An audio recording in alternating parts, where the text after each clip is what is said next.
आज की basic learning English series में एक बार आप सभी का फिर से स्वागत है।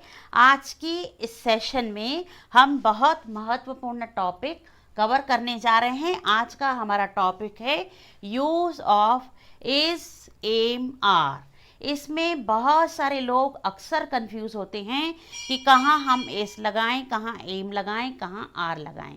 तो सबसे पहले आइए समझते हैं कि origin of is am are की क्या है।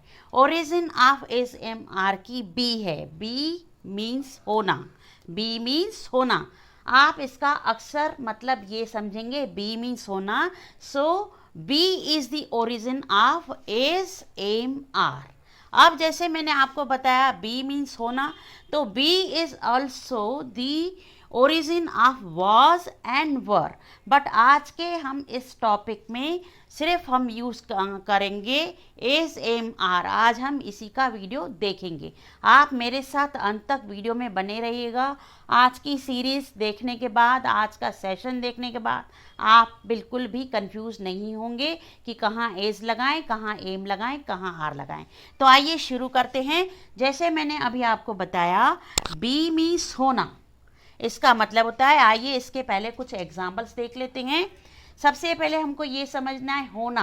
होना में क्या क्या होना, जैसे सबसे पहले हम कहते हैं टीचर होना, उसके बाद हम कहते हैं फ्रेंड्स होना, उसके बाद हम जैसे कहते हैं स्टूडेंट्स होना, sorry I told you wrong, students होना, उसके बाद हम कहते हैं फ्रेंड्स होना।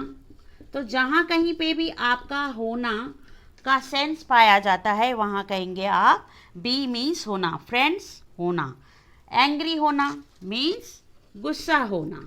फिर उसके बाद आप अक्सर कहते हैं हैप्पी होना मीन्स खुश होना। तो जहाँ कहीं पे भी, जैसे आप एक बार फिर से समझ लें, टीचर होना, स्टूडेंट होना, फ्रेंड्स होना, एंग्री होना, हैप्पी होना। आइए अब समझ लेते हैं कि सबसे पहले यूज़ ऑफ प्रेजेंट में इज, एम, आर हम कहाँ कहाँ यूज़ करेंगे और इनका कैसे यूज़ करेंगे। आपको सबसे पहले ये समझना है कि इज जब कभी भी आप यूज़ करेंगे तो इसको सिंगुलर में आपको यूज़ करना है। एम हमेशा आप आई के साथ यूज़ करेंगे, एम हमेशा आई के साथ यूज़ करना है। आर हमेशा प्लूरल के साथ यूज़ करना है। और आप हमेशा ध्यान रखेंगे, remember it, that is, am, are में हमेशा हम प्रेजेंट की बात करते हैं। आइए अब हम use of is, am, are का रूल नंबर 1 स्टार्ट करते हैं।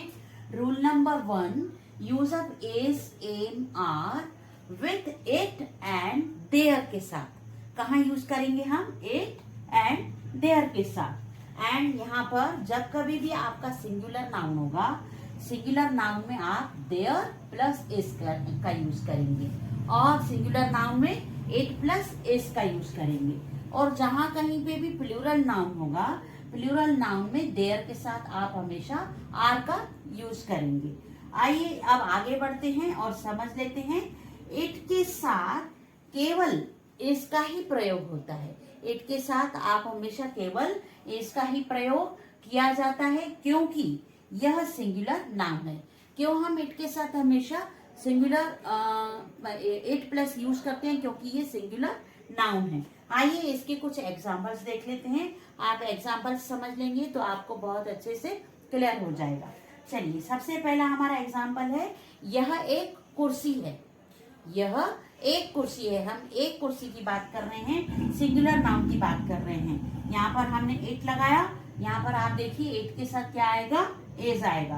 हमने यहाँ पर इज लगाया। It is a chair. क्यों लगाया हमने इट? क्यों लगाया हमने इज? क्योंकि हमारा चेयर क्या क्या है? एक है, सिंगुलर नाउन है, इसलिए हमने लगाया इट इज अ चेयर। इसका नेक्स्ट एग्जाम्पल देख लेते हैं। यह मेरी पेंसिल नहीं है। यह मेरी पेंसिल नहीं है। अगेन पेंसिल की बात की जा रही है, इट की बात की जा रही है, पेंसिल की बात की जा रही है। तो यहाँ पर इट के साथ फिर हमने क्या लगाया? इज लगाया। It is not my pencil. यह मेरी पेंसिल नहीं है। आइए इसका अगला एग्जाम्पल देखते हैं। आज गर्मी है। आज गर्मी है। It is hot today. It is hot today, फिर से हमने इट के साथ क्या लगाया, इज लगाया। अब इसका नेक्स्ट एग्जाम्पल देख लेते हैं। क्या आज गर्मी है? हमने क्वेश्चन पूछा, हमने एक सवाल पूछा, इसलिए यहाँ पर क्या लगाया, हमने क्वेश्चन मार्क लगाया। आपको मैंने पहले भी बताया, कई बार मैंने वीडियोस में बताया कि जब कभी भी हम सवाल पूछते हैं और पूछते हैं तो फिर वैसा भाव आना चाहिए, लिखते हैं तो फिर लास्ट में हम क्या लगाएंगे, क्वेश्चन मार्क लगाएंगे। आइए इसका इंग्लिश में ट्रांसलेशन देख लेते हैं। Is it hot today? Is it hot today? आइए इसका नेक्स्ट एग्जाम्पल देख लेते हैं। यहाँ पर भी हमने इसके साथ क्या लगाया, इट लगाया। ये हमारा इंट्रोगेटिव सेंटेंस है, इसलिए हमने यहाँ पर इस सबसे पहले लगाया। यहाँ पर भी हमारा नेक्स्ट वाला एग्जाम्पल है, वो इंट्रोगेटिव है। और इंट्रोगेटिव जब भी कभी हम बनाते हैं तो सबसे पहले हमारा हेल्पिंग वर्ब सेंटेंस के बिगिनिंग में, सबसे पहले बिगिनिंग में आ जाता है। जैसे यहाँ पर हम आपको एग्जाम्पल बताएंगे। क्या आज गर्मी नहीं है? हम क्वेश्चन पूछ रहे हैं, क्या आज गर्मी नहीं है? Is it not hot today? Is it not hot today? इसलिए हमने यहाँ पर क्या लगाया, लास्ट में क्वेश्चन मार्क लगाया, क्योंकि हम क्या पूछ रहे हैं, एक सवाल पूछ रहे हैं। Is it not hot today? Then in the ending of the sentence what will come, question mark will come. आइए रूल नंबर 1 के कुछ और भी एग्जाम्पल्स देख लेते हैं। आप हमेशा याद रखना, जब भी आप वार या टाइम मीन्स समय बताएं तो सेंटेंस हमेशा इट से ही शुरू होगा। इसके कुछ एग्जाम्पल्स देख लेते हैं। आज रविवार है। आज क्या है, आज रविवार है, तो हमने सेंटेंस कैसे स्टार्ट किया, इट से स्टार्ट किया। It is Sunday today. It is Sunday today. Next हमारा एग्जाम्पल है, मेरी घड़ी में 4 बजे हैं। मेरी घड़ी में 4 बजे हैं, तो आप इसका सेंटेंस कैसे स्टार्ट करेंगे, इट से स्टार्ट करेंगे। It is 4 o'clock bye my watch. It is 4 o'clock bye my watch. इसका नेक्स्ट और एग्जाम्पल्स देख लेते हैं। आप हमेशा जब कभी भी सवाल पूछते हैं, मैंने आपको लास्ट टाइम के वीडियोस में भी बताया है, सवाल पूछने के लिए हम WH फैमिली वर्ड्स का भी यूज करते हैं। आइए देखते हैं हमने WH फैमिली का वर्ड कैसे यूज किया है। WH फैमिली वर्ड्स आपको सब पता है, जैसे विच है, व्हाट है, व्हेन है, ये सारे जो W और H से वर्ड स्टार्ट होते हैं उनको हम WH फैमिली के वर्ड्स कहते हैं। तो आप हमेशा याद रखिएगा, सवाल पूछने के लिए WH फैमिली का वर्ड्स का भी यूज किया जाता है। एग्जाम्पल्स, यहाँ कुछ एग्जाम्पल्स देख लेते हैं। आज कौन सा दिन है? हम पूछते हैं आज कौन सा दिन है, तो हमने यहाँ क्या लगाया, कौन सा के लिए क्या लगाया, हमने वर्ड विच लगाया। Which day is it today? Which day is it today? Next example इसका देख लेते हैं। अभी कितने बजे हैं? अभी कितने बजे हैं, तो अभी हमने क्या लगाया, what time is it now? Now हमने किसके लिए लगाया, अभी के लिए लगाया। नाउ हमने किसके लिए लगाया, अभी के लिए लगाया। What time is it now? आइए रूल नंबर 1 में 1.1 देख लेते हैं। रूल नंबर 1 में 1.1 में देयर के साथ इज तथा आर दोनों का ही प्रयोग होता है, बट आप याद रखेंगे सिंगुलर नाउन के साथ there plus is and plural noun के साथ देयर प्लस आर का यूज करेंगे। देयर प्लस इज का यूज एंड इट इज का यूज मैं आपको इसके पहले वाले रूल में बता चुकी हूँ। अब इसके कुछ एग्जाम्पल्स देख लेते हैं। हम यहाँ बात कर रहे हैं इस एग्जाम्पल में, एक सप्ताह में 7 दिन होते हैं। हम एक सप्ताह की बात कर रहे हैं और 7 दिन की बात कर रहे हैं। 7 दिन मीन्स प्लूरल है, तो यहाँ पर हम क्या लगाएंगे, देयर के साथ क्या लगाएंगे, प्लूरल है इसलिए हम आर लगाएंगे। There are 7 days in a week. आइए इसका दूसरा एग्जाम्पल देखते हैं। मेरे कमरे में 2 खिड़कियां हैं। कितनी खिड़कियों की बात की जा रही है, 2 खिड़कियों की बात की जा रही है, प्लूरल की बात की जा रही है। मेरे कमरे में 2 खिड़कियां हैं, यहाँ पर 2 खिड़कियों की बात की जा रही है, तो देखिए देयर के साथ हम क्या लगाएंगे, आर लगाएंगे, क्योंकि प्लूरल है। कितनी खिड़कियां हैं, 2 खिड़कियां हैं। और खिड़कियां हम वर्ड किसके लिए लगा रहे हैं, विंडोज के लिए हम वर्ड लगा रहे हैं खिड़कियां। There are 2 windows in my room. There are 2 windows in my room. आइए इसका नेक्स्ट एग्जाम्पल देख लेते हैं। इस गांव में अस्पताल नहीं है। यहाँ पर एक अस्पताल की बात की जा रही है। इस गांव में अस्पताल नहीं है, तो यहाँ पर देयर के साथ क्या लगेगा, इज लगेगा। क्यों? क्योंकि एक अस्पताल की बात की जा रही है। देयर के साथ हमने क्या लगाया, यहाँ पर इज लगाया। There is no hospital in this village. There is no hospital in this village. आइए इसका नेक्स्ट एग्जाम्पल देख लेते हैं। क्या तुम्हारे नगर में 2 अस्पताल हैं? क्या तुम्हारे नगर में 2 अस्पताल हैं? यहाँ पर हम 2 अस्पताल की बात कर रहे हैं, इसलिए यहाँ पर प्लूरल लगेगा। क्या लगेगा? प्लूरल नाउन के साथ हम क्या लगाते हैं, आर लगाते हैं। Are there 2 hospitals in your town? Are there 2 hospitals in your town? हम यहाँ पर फिर से सवाल पूछ रहे हैं, हमने लिखा है, इसलिए यहाँ पर क्या लगाया, हमने क्वेश्चन मार्क लगाया। Let's move ahead in this session. Now we are going to start rule number 2. In rule number 2, you will learn simple sentences and non-action sentence to show. State means अवस्था बताते हैं वो, और existence means मौजूदगी बताते हैं कि sentence में किसी पर्टिकुलर सब्जेक्ट की मौजूदगी क्या है। इस वाले रूल में आप देखेंगे कि सब्जेक्ट के द्वारा कोई एक्शन नहीं किया जाता है, बट उसका स्टेट और उसका एग्जिस्टेंस बताया जाता है। अब आप इसको बहुत अच्छे से समझ सकेंगे एग्जाम्पल से। आइए इसके हम कुछ एग्जाम्पल्स स्टार्ट करते हैं। एग्जाम्पल नंबर 1, आज मैं बहुत खुश हूँ। आज मैं बहुत खुश हूँ, इसका हम सेंटेंस देख लेते हैं। Today I am very happy. I के साथ आप सभी को पता है एम लगता है, इसीलिए यहाँ पे हमने एम लगाया।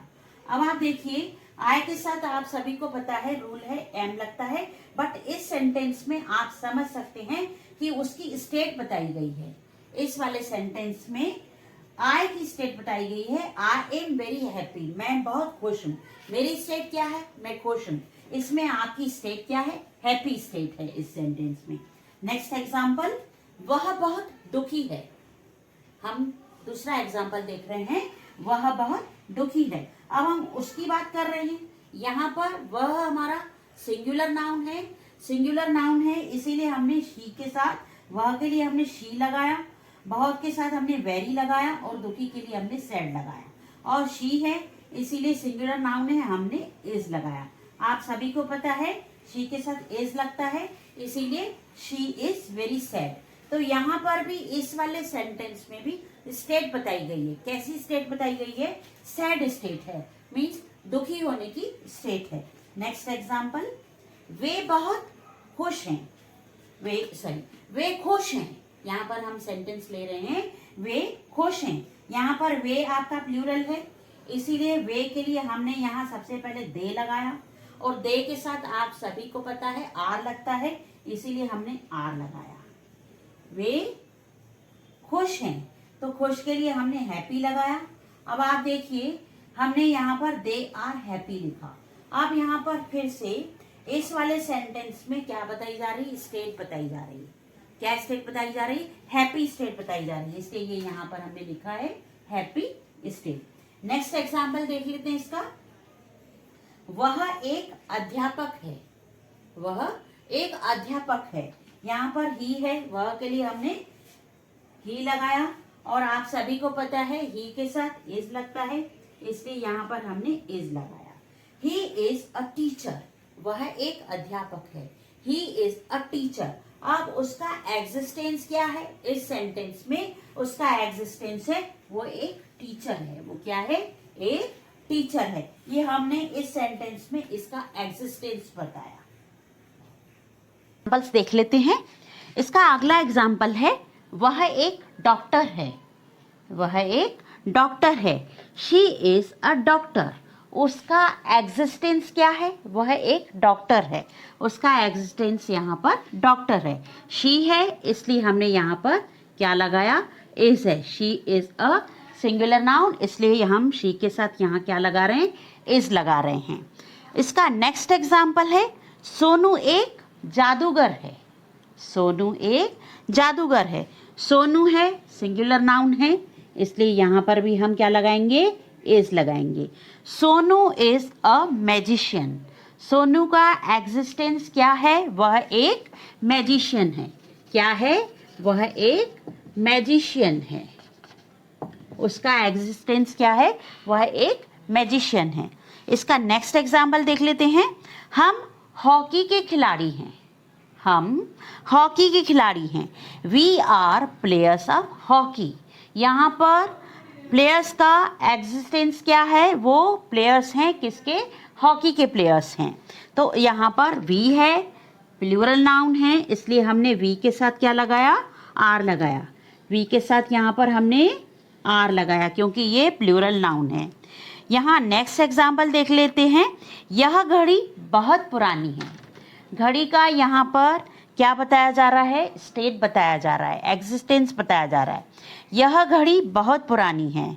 दिस क्लॉक एक है, सिंगुलर नाउन है दिस क्लॉक, इसलिए हम यहाँ पर क्या लगा रहे हैं? इज लगा रहे हैं। क्या लगा रहे हैं? इज लगा रहे हैं। This clock is very old. इसका एग्जिस्टेंस क्या है? वो वेरी ओल्ड है। उसका जो एग्जिस्टेंस बताया जा रहा है वो ओल्ड है। किसकी मौजूदगी में है? ओल्ड की मौजूदगी में है वो, इसलिए यहाँ पर हमने लिखा this clock is very old. आज के इस सेशन में हम आगे बढ़ते हैं। इसका रूल नंबर 3 देख लेते हैं। सबसे पहले हम रूल नंबर जब 3 समझेंगे इसका, तो हम इसका यूज देखेंगे प्रेजेंट कंटिन्यूअस टेंस में। प्रेजेंट कंटिन्यूअस टेंस और प्रेजेंट प्रोग्रेसिव टेंस भी हम इसको कह सकते हैं। सबसे पहले इसका स्ट्रक्चर समझ लेते हैं। जब भी कभी सेंटेंसेस में लास्ट में सेंस होगा, रहा है, रही है, रहे हैं, जैसे मैं आपको एग्जांपल दे दूं, वह काम कर रहा है, वह जाग रहा है, वह सो रहा है, वह खाना खा रहा है, वह लिख रहा है। जब भी कभी सेंस होगा सेंटेंसेस में रहा है, रही है, रहे हैं, तो उसके लिए हम ये स्ट्रक्चर यूज़ करेंगे। स्ट्रक्चर में सबसे पहले आप यूज़ करेंगे subject plus is oblique am oblique are. आप सब लोगों को पता है इज कहाँ लगाना है, आर कहाँ लगाना है, एस कहाँ लगाना है, एम कहाँ लगाना है, आर कहाँ लगाना है, प्लस V1। V1 का मीनिंग है यहाँ पर verb 1 means base form. Verb 1 में आप प्लस करेंगे ING फॉर्म। कभी कभी हम सब लोग ये भी कहते हैं कि बेस फॉर्म में हम क्या प्लस करेंगे? ING फॉर्म प्लस करेंगे। Then other words. आइए इसके आप कुछ एग्जाम्पल्स देख लेते हैं। बच्चा अभी सो रहा है। अब आप देखिए यहाँ पे सेंस क्या आ रहा है? लास्ट में रहा है सेंटेंस में। तो उसके लिए मैंने आपको बताया, जैसे पहले सबसे पहले सब्जेक्ट आएगा, उसके बाद यहाँ पर सब्जेक्ट क्या है? सिंगुलर नाउन है, तो इसलिए हमने इज लगाया। हमारी बेस फॉर्म फर्स्ट क्या होती है? First form sleep. क्या होती है? स्लीप। हमने यहाँ पर स्लीप में ING प्लस किया, तो ये क्या बन गया? Is sleeping. The child is sleeping now. Now means हमने यूज किया अभी के लिए यहाँ पे। इसका नेक्स्ट एग्जाम्पल देख लेते हैं। मैं तुम्हें ढूंढ रहा हूँ। सेंटेंस में देखिए यहाँ पर क्या सेंटेंस में सेंस आया? रहा हूँ। यहाँ पर मैंने आपको बताया था, यहाँ पर रहा हूँ, रही है, रहे हैं, रहे हैं, रहा है, रही है, रहे हैं। यहाँ पर भी उसका वही सेंटेंस आ रहा है, ये एंड में सेंस आ रहा है, रहा हूँ। अब यहाँ पर सिंगुलर नाउन है, इसलिए हमने आई के साथ यहाँ क्या लगाया? एम लगाया। क्या लगाया? एम लगाया। I am searching you. मैं तुमको ढूंढ रहा हूँ। आई के साथ एम लगेगी। सर्च हमारा V1 है, मीन्स बेस फॉर्म है। सर्च में हमने ING प्लस किया, तो ये हो गया I am searching. Am searching. यहाँ पर आपका स्ट्रक्चर में देखिए, आई के साथ एम आया और V1 हमारी सर्च फॉर्म है, और सर्च में हमने फिर ING प्लस किया। I am searching you. You यहाँ पर हम तुम्हें के लिए लगा रहे हैं। इसका अगला एग्जाम्पल देख लेते हैं। तुम अभी लिख रहे हो। क्या कर रहे हो? तुम अभी लिख रहे हो। देखिए सेंस क्या आया? रहे हो।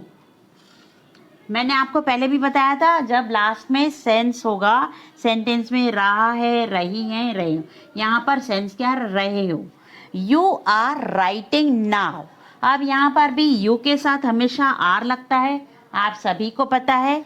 और हमारा राइट का फर्स्ट फॉर्म है राइट, लेकिन यहाँ पर ई हटा के हम क्या प्लस करेंगे, आईएनजी प्लस करेंगे। यू के साथ आर लगता है, ये हमारा स्ट्रक्चर में देखिए स्ट्रक्चर बन गया सेंटेंस का।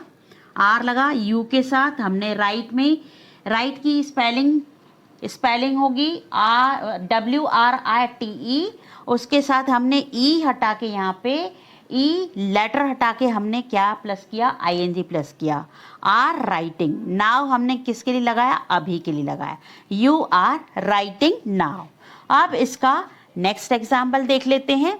आज बरसात हो रही है, क्या हो रही है, बरसात हो रही है।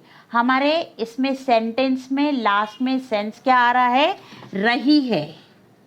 अब हम देख लेते हैं टुडे इट इज रेनिंग। अब ये टुडे और यहाँ पे इट क्या है, सिंगुलर है, हमने इज लगाया। यहाँ पर रेन हमारा फर्स्ट फॉर्म है, रेन में हमने आईएनजी प्लस किया, ये क्या बन गया यहाँ पर, it is raining, today it is raining. आप कंटिन्यूशन में मेरे साथ इस सेशन में अंत तक बने रहिएगा। आज के बाद आपको इस एम आर का यूज़ करने के लिए और उनके सभी रूल्स समझने के बाद आपको कोई भी कंफ्यूजन नहीं होगी। जहाँ पर आपको समझ में नहीं आता है वीडियो पॉज कर लीजिए और वीडियो पॉज करने के बाद आप एक दो बार और उसको पुनः देख लीजिए। ऐसा नहीं है, इवन बेसिक इंग्लिश ग्रामर में भी आपको बार बार समझना पड़ेगा, प्रैक्टिस करनी पड़ेगी, तो आपके कन्फ्यूज़न हमेशा के लिए दूर हो जाएंगे। और आज का सेशन कंप्लीट देखने के बाद आपको बिल्कुल भी कोई कन्फ्यूज़न नहीं होगा। चलिए हम आगे बढ़ते हैं। आइए इस सेशन में अब हम आगे बढ़ते हैं। इस सेशन में अब हम समझेंगे रूल नंबर 3.1। 3.1 में आप समझेंगे प्रेजेंट कंटिन्यूअस टेंस और प्रेजेंट प्रोग्रेसिव टेंस। यह रूल नंबर 3.1 स्पेशली आपके सवाल पूछने के लिए है जब हम किसी से क्वेश्चन पूछते हैं।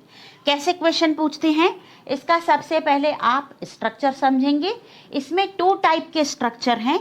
सबसे पहले आपका स्ट्रक्चर है टाइप 1। यहाँ टाइप 1 में आप स्ट्रक्चर समझेंगे इज एम आर। मैंने आपको पहले भी बताया था, जब कभी भी आप क्वेश्चन पूछेंगे तो सबसे पहले आपके क्वेश्चन बनाने के लिए, क्वेश्चन की स्टार्टिंग में आपका सेंटेंस बनाने के लिए हेल्पिंग वर्ब सबसे पहले हम बाहर ले आएंगे, उसी से हमारा सेंटेंस स्टार्ट होगा। इसीलिए स्ट्रक्चर में टाइप 1 में है is oblique am oblique are. आप according to the noun is am are use करेंगे plus subject plus V1 plus V1 में मीन्स बेस फॉर्म में आप आईएनजी प्लस करेंगे और लास्ट में आप प्लस करेंगे क्वेश्चन मार्क। अब इसका टाइप 2 आप स्ट्रक्चर समझेंगे। टाइप 2 के स्ट्रक्चर में मैंने आपको पहले भी बताया था WH फैमिली वर्ड्स आप यूज़ करेंगे। WH फैमिली वर्ड्स क्या होते हैं, जैसे अभी आप एग्जाम्पल में यहाँ बहुत अच्छे से समझ पाएंगे। जैसे वैन हो गया, वो भी WH से वर्ड स्टार्ट होता है। वेयर हो गया, वाई हो गया, ये जो भी वर्ड आपके WH से स्टार्ट होते हैं हम उनको WH फैमिली वर्ड्स कहते हैं। तो इसका स्ट्रक्चर है type 2 WH family words plus is am are plus pronoun plus other words, फिर लास्ट में आप प्लस करेंगे क्वेश्चन मार्क। आइए सबसे पहले आप टाइप 1 के हम कुछ एग्जाम्पल्स समझ लेते हैं। टाइप 1 के एग्जाम्पल में हम सबसे पहले एग्जाम्पल देखेंगे, क्योंकि इसमें हम सभी से एग्जाम्पल्स में क्वेश्चन पूछ रहे हैं। क्या पूछ रहे हैं, क्वेश्चन पूछ रहे हैं। हमारा सबसे पहला क्वेश्चन है, क्या सोनू सो रहा है। अब आप यहाँ देखिए सभी सेंटेंस है इसमें, रहा है, रहा हूँ और यहाँ पर रहे हैं। मैंने आपको पहले भी बताया था प्रेजेंट कंटिन्यूअस टेंस और प्रेजेंट प्रोग्रेसिव टेंस में सवाल पूछने के लिए सबसे पहले जब हमने स्ट्रक्चर बनाया तो हमने क्या यूज़ किया, इज एम आर। यहाँ पर क्या सोनू सो रहा है, सोनू एक सिंगुलर नाउन है इसलिए सोनू के साथ क्या लगेगा, इज लगेगा। हमने यहाँ पर इज लगाया। Is Sonu sleeping. अब हमारा नेक्स्ट एग्जाम्पल है, क्या मैं हंस रहा हूँ। हम किसी से क्वेश्चन पूछ रहे हैं, क्या मैं हंस रहा हूँ, तो यहाँ पर आई के साथ हमेशा आपको पता है एम लगता है। एम आई लाफिंग, क्या मैं हंस रहा हूँ, एम आई लाफिंग। अब हमारा नेक्स्ट एग्जाम्पल है, यहाँ पर आई के साथ हमने एम लगाया। हमारा नेक्स्ट एग्जाम्पल है, क्या मैं रो रहा हूँ, ये इसका एकदम अपोजिट है, ये हंसना, ये यहाँ पर रोना। क्या मैं रो रहा हूँ, एम आई क्राइंग, यहाँ पर भी आई सिंगुलर नाउन है, इसलिए यहाँ पर हमने क्या लगाया, एम लगाया, और आई के साथ वैसे भी हमेशा एम लगता है। एम आई क्राइंग, क्या मैं रो रहा हूँ। अब इसका अगला एग्जाम्पल देख लेते हैं, क्या वे हॉकी खेल रहे हैं, यहाँ पर प्लूरल की बात हो रही है, क्या वे हॉकी खेल रहे हैं, प्लूरल है, इसीलिए हमने यहाँ क्या लगाया, आर लगाया। Are they playing hockey, are they playing hockey, क्या वे हॉकी खेल रहे हैं। अब हम हमारे एग्जाम्पल्स देखते हैं टाइप 2 के। ये टाइप 2 के एग्जाम्पल्स हैं जो WH फैमिली वर्ड से स्टार्ट होंगे। जैसे हम क्वेश्चन पूछ रहे हैं हिंदी में, तुम अभी क्या कर रहे हो, तुम अभी क्या कर रहे हो। यहाँ पर देखिए ये WH से स्टार्ट हो रहा है, वॉट शब्द जो है WH लेटर से स्टार्ट हो रहा है। What are you doing now, now हमने वर्ड यूज़ किया है अभी के लिए, और लास्ट में हम क्या लगाएंगे, क्वेश्चन मार्क लगाएंगे। आइए इसका रूल नंबर 4 समझ लेते हैं। रूल नंबर 4 है आपका present passive voice, present indefinite. Present indefinite में आप हमेशा याद रखेंगे पैसिव वॉइस में इज, एम, आर, वॉज, वर का प्रयोग होता है, और आप हमेशा ध्यान रखेंगे, remember it, whenever you will find anywhere in any sentence passive voice, you will find there is oblique aim oblique r plus v3 equals to passive voice।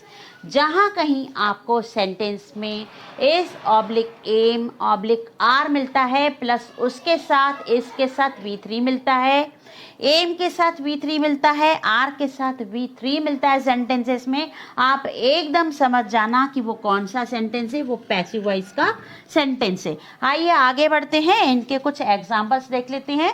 Examples में हम एक्टिव वॉइस भी देखेंगे और पैसिव वॉइस भी देखेंगे। अब हम examples शुरू करते हैं। हमारा पहला एग्जांपल है, सोनू अपना कमरा साफ करता है। सोनू अपना कमरा साफ करता है। अब यहाँ पे देखिए, सोनू क्लीन्स हिज रूम, ये आपका प्रेजेंट इंडेफिनिट टेंस है, इसलिए यहाँ पर हमने क्लीन्स लगाया। सोनू, क्योंकि सोनू एक सिंगुलर नाउन है, Sonu cleans his room, Sonu अपना कमरा साफ करता है, ये हमने एक्टिव वॉइस देखा। अब हम इसका पैसिव वॉइस सेंटेंस देखेंगे। पैसिव वॉइस जब कभी भी हम बनाते हैं, मैंने अभी आपको बताया, when we will form a passive voice sentence according to the structure, यहाँ पर is के साथ हमेशा आपको क्या मिलेगी, V3 मिलेगी। इस सेंटेंस में आप देखिए, पहले हम सेंटेंस देख लेते हैं, फिर इसकी बात कर लेते हैं। His room is cleaned by Sonu, His room is cleaned by Sonu. is हमारा क्या है, अकॉर्डिंग टू द स्ट्रक्चर हमारा is है, देन उसके साथ हमको क्या प्लस करना है, V3 प्लस करना है। V3, V1, V2, V3, V1 है क्लीन, V2 है क्लीन, V3 भी इसका क्लीन है। So we made here in passive voice, his room is clean, is plus V3, ये आपका V3 हो गया। His room is cleaned by Sonu. अब हम इसका अगला एग्जाम्पल देख लेते हैं। मैं आपको नहीं पढ़ाती हूँ, मैं आपको नहीं पढ़ाती हूँ, इसका एक्टिव वॉइस देख लेते हैं। मैं आपको नहीं पढ़ाती हूँ, I do not teach you, ये एक्टिव वॉइस है, I do not teach you. अब हम इसका पैसिव वॉइस देख लेते हैं। इसका पैसिव वॉइस है, you are not taught by me. अब देखिए यहाँ पर ये लगाया हमने, ये टॉट किसकी थर्ड फॉर्म है, ये आपकी टीच की थर्ड फॉर्म है। टीच होता है फर्स्ट फॉर्म V1, V2 होता है टीच का टॉट, V3 भी उसका टॉट ही होता है। तो हमने ये क्या लगाया यहाँ पे, ये आपका V3 है इस सेंटेंस में। ये आप यहाँ पर चाहें तो इसका स्क्रीनशॉट ले सकते हैं। You are not taught by me. अब इसका एग्जाम्पल, नेक्स्ट एग्जाम्पल देख लेते हैं। मैं एक पत्र लिखती हूँ, मैं एक पत्र लिखती हूँ, इसका एक्टिव वॉइस देख लेते हैं। आई राइट अ लेटर, मैं एक पत्र लिखती हूँ, आई राइट अ लेटर। अब इसका हमने एक्टिव वॉइस देखा, अब हम इसका पैसिव वॉइस देख लेते हैं। A letter is written. Let's move on rule number 5. In rule number 5 you will have to understand is, aim, are. आप रूल नंबर 5 में समझेंगे इज, एम, आर जो हमारी प्लान्ड एक्शंस होती हैं, हमें करनी होती हैं। जैसे कि स्ट्रक्चर पहले हम समझेंगे। स्ट्रक्चर में आप सबसे पहले समझेंगे इज, एम, आर। आप सभी लोगों को पता है कैसे यूज़ करना है, सिंगुलर नाउन के साथ लगाना है कि प्लूरल नाउन के साथ लगाना है। अब इसका स्ट्रक्चर फिर से देख लेते हैं। इज, एम, आर +2 + V1, ये इसका स्ट्रक्चर है जो हमारी प्लान्ड एक्शंस रहती हैं। हमारी प्लान्ड एक्शंस कौन कौन सी रहती हैं, जैसे कुछ एग्जांपल्स मैंने यहाँ शो किए हैं। स्कूल जाना है, बाजार जाना है, अस्पताल जाना है, मॉल जाना है, एट्सेट्रा। और भी हमें ऐसे कई काम करने होते हैं जो हमारी ऑलरेडी एक्शंस प्लान होती हैं। आइए इनका कुछ एग्जांपल देख लेते हैं। इसका फर्स्ट एग्जांपल देख लेते हैं। मेरी मम्मी को बाजार जाना है, ऑलरेडी प्लान्ड एक्शन है। मेरी मम्मी को बाजार जाना है, ऑलरेडी प्लान्ड एक्शन है। यहाँ देखिए आप formula, my mother, she is a singular noun. My mother, it is a subject, she is a singular noun. And यहाँ पर इज़ लगा फार्मूला के अकॉर्डिंग, स्ट्रक्चर के अकॉर्डिंग। उसके बाद हमने टू लगाया, उसके बाद हमने V1 में क्या लगाया, गो लगाया। ये आपका V1 है। Okay, my mother is to go to market. हमें जब कभी भी ऑलरेडी एक्शंस प्लान होती हैं तब हम रूल नंबर 5 का ये स्ट्रक्चर यूज़ करेंगे। अब इसका अगला एग्जाम्पल देख लेते हैं। मुझे स्कूल जाना है। कहाँ जाना है, मुझे स्कूल जाना है। अब आप सोच रहे होंगे यहाँ पर मैंने इस वाले एग्जाम्पल के लिए मुझे स्कूल जाना है 2 सेंटेंसेस लिखे हैं। आइए इनका कन्फ्यूज़न मैं आपको 1 मिनट में अभी दूर कर देती हूँ। Most of the students they are getting confused and they are writing like this. मुझे स्कूल जाना है, I am go to school। आप यहाँ पर स्ट्रक्चर देखिए, उसके अकॉर्डिंग ये सेंटेंस सही है क्या, नहीं है, ये हमारा रॉन्ग सेंटेंस है। I am go to school। देखिए आप यहाँ पर पहले क्या है, पहले आपको +2 लगाना है, फिर आपको V1 लगाना है। उसके अकॉर्डिंग, हमारे स्ट्रक्चर के अकॉर्डिंग ये सेंटेंस आपका क्या है, ये आपका रॉन्ग सेंटेंस है। अब इसका सही सेंटेंस क्या होगा, अभी हम आगे आपको बताते हैं। ठीक है, अब इसका रॉन्ग सेंटेंस है। अब आप सही सेंटेंस देखिए अकॉर्डिंग टू द स्ट्रक्चर। आई आपका क्या है, सिंगुलर नाउन है, उसके साथ आई के साथ हमेशा एम लगता है। आई एम टू, ये आपका 2 आया अकॉर्डिंग टू द स्ट्रक्चर। ये आपका V1 है। अगेन इस वाले एग्जाम्पल में भी I am to go to school, ये आपका करेक्ट सेंटेंस है। आप कभी भी ऐसा नहीं लिखेंगे I am go to school. आपका करेक्ट सेंटेंस है I am to go to school. This is your. Now we are moving ahead in rule number 6, and in rule number 6 is /aim /are interrogative negative sentences बनाएंगे हम। इसका structure समझ लेते हैं सबसे पहले। Now we have structure here is /aim /are plus subject plus not plus other words। आइए इनके कुछ एग्जाम्पल्स देख लेते हैं। एग्जाम्पल्स में हमारा सबसे पहला एग्जाम्पल है, हम किसी से क्वेश्चन पूछ रहे हैं। क्या क्वेश्चन पूछ रहे हैं, क्या आपका कमरा बड़ा नहीं है, क्या आपका कमरा बड़ा नहीं है। Is your room not big, हमने लास्ट में क्या लगाया, क्वेश्चन मार्क लगाया। क्यों लगाया, क्योंकि हम किसी से क्वेश्चन पूछ रहे हैं, सवाल पूछ रहे हैं। और आपको पता है कि ये हमारा हमेशा जब भी कभी हम क्वेश्चन पूछते हैं तो हेल्पिंग वर्ब से ही हमारा सेंटेंस स्टार्ट होता है। हमारा अगला एग्जाम्पल है, क्या मैं खुश नहीं हूँ, क्या मैं खुश नहीं हूँ। हमने लास्ट में क्वेश्चन मार्क लगाया क्योंकि हमने सवाल पूछा है। Am I not happy, am I not happy, then in the last we have put here question mark. Our next example is, क्या आप एक टीचर नहीं हो। कई बार हम ऐसा सवाल पूछते हैं, क्या आप एक टीचर नहीं हो। Are you not a teacher? Then we put here the question mark. Next example is, क्या आप एक लड़की नहीं हो? हम फिर से सवाल पूछ रहे हैं, क्या आप एक लड़की नहीं हो? Now in English, are you not a girl? Are you not a girl? Then we put question mark here in the end of the sentence. Now we are moving ahead on rule number 7. In rule number 7, you will understand use of be is oblique aim oblique are plus likely to. इसका structure समझेंगे सबसे पहले. is oblique aim oblique are plus likely to plus other words. ये वाला use बहुत ही different है, बहुत कम लोग इसको समझ पाते हैं. आप अगर मेरे साथ अंतर बने हुए हैं तो बहुत अच्छे से आपको समझ में आ जाएगा. आइए इसका आगे का पार्ट समझ लेते हैं. Is oblique am oblique are likely to का प्रयोग वाक्य में कब किया जाता है? जब संभावित कार्य या घटना, जैसे हम कहें प्रोबेबल एक्शन और इवेंट को व्यक्त करने के लिए किया जाता है, जिसका सेंस होगा संभव है कि. आइए अब इसके कुछ एग्जाम्पल समझ लेते हैं तो आपको उससे बहुत अच्छे से क्लियर हो जाएगा. इसका फर्स्ट एग्जाम्पल है, सोनू की कल आने की संभावना है. किसके आने की संभावना है? सोनू की कल आने की संभावना है. तो हम इसका इंग्लिश में ट्रांसलेशन करेंगे. सोनू इज, यहाँ पे देखिए आपके स्ट्रक्चर में इज लगाया हमने, फिर likely to. Sonu is likely to, यहाँ पर हमने क्या लगाया? लाइकली टू, क्योंकि हमारे स्ट्रक्चर में यही स्ट्रक्चर है. Sonu is likely to come tomorrow. Sonu की कल आने की संभावना है. Sonu is likely to come tomorrow. Next इसका एग्जाम्पल देख लेते हैं. कल प्रधानमंत्री के भाषण देने की संभावना है.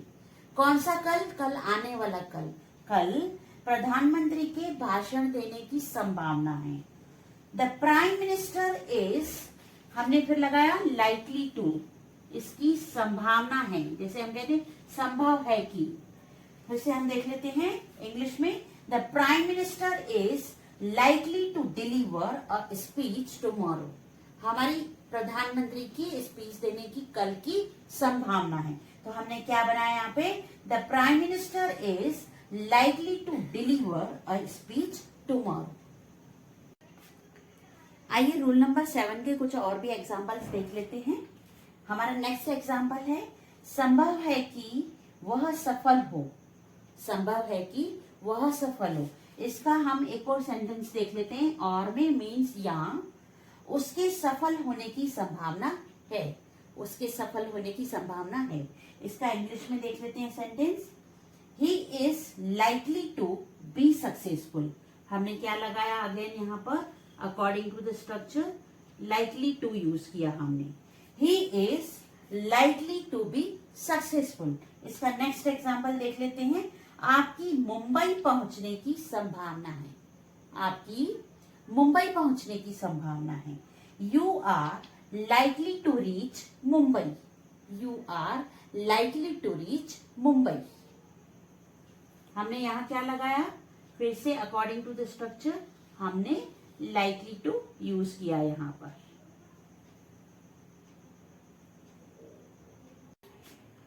आई होप कि आज के सेशन में आपको सभी 7 रूल्स बहुत अच्छे से समझ में आ गए होंगे. अगर कहीं कोई रूल समझ में नहीं आया है तो आप वीडियो पॉज करके आप बार बार देख सकते हैं, समझ सकते हैं, उसकी प्रैक्टिस कर सकते हैं. Now it's time to end this session.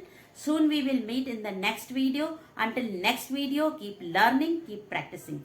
Thank you for watching this video.